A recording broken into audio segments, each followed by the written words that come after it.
Hello, awesome people. I hope you're having a great day today. Today we're taking a look at the epic novel, The Heart of Fire. It's the next one in the DestinyQuest series. The first one took me about a week to read, but if you recall, it was a fun...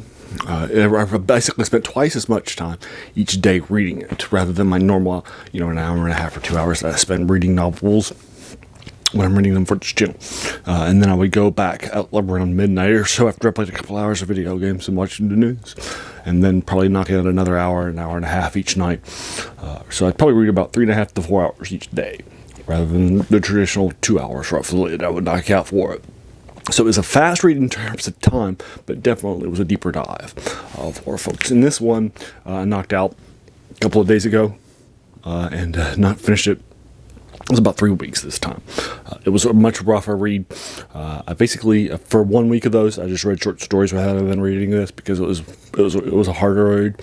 And then for the fun stuff that was happening afterwards, the other days, I was probably just reading like my normal hour and a half or 2 hours, knock out a couple of sections, and then move on. The first third of this is a lot longer to read in Act 1 than the Act 1 was in the first novel, and then the second 2 acts were about the same length, and thus was a lot easier for me to read once I sort of got into the speed of the things.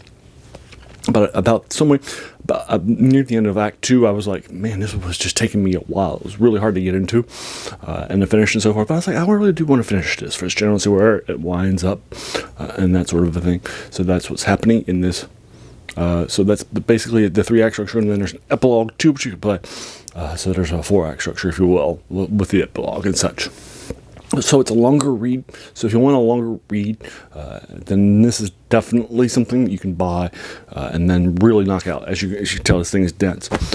Game books are normally a shorter read, but if you recall, this is an open world on a map. So you start in Act 1 on the Act 1 map, and you can choose different locations to go to, like the towns and cities to start with, and learn about the area and buy things and such, and then you head out for quests. And you have basically 4 sets of quests in each levels: easy, medium, hard, and hardest. And then after you finish the hardest ones in that act, then you move to unique monsters to level you up, and then final the boss fight. So that's basically how the things are set up. So there are several of each type. Also in this one, there is a new one called Partners, where you're partnering with your character from the first novel, or if you still have it. There are different characters in this one. You're starting over from scratch, but you can't use them in a fight.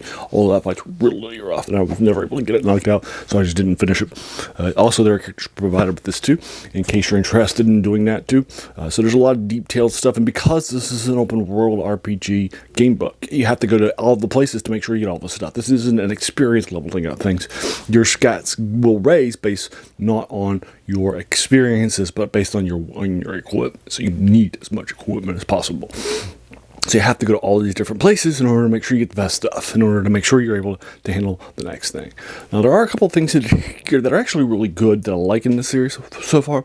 And the first 2 books, the first one and the second one too, the characters heal at the end of each battle rather than just keeping their damage from battle to battle to battle, which is really nice.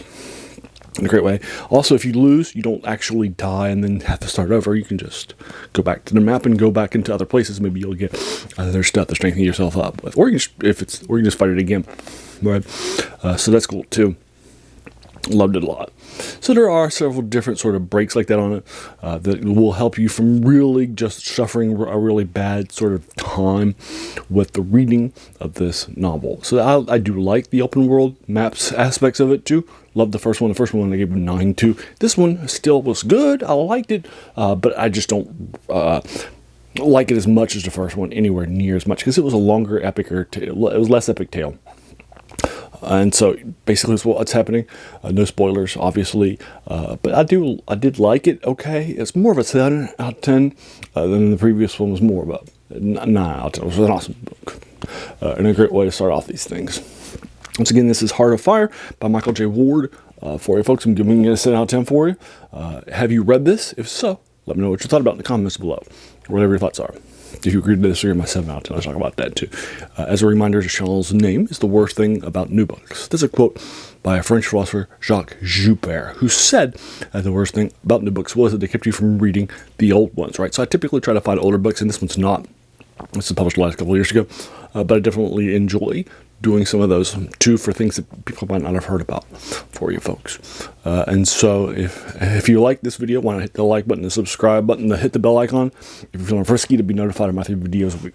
And then also share with your friends too.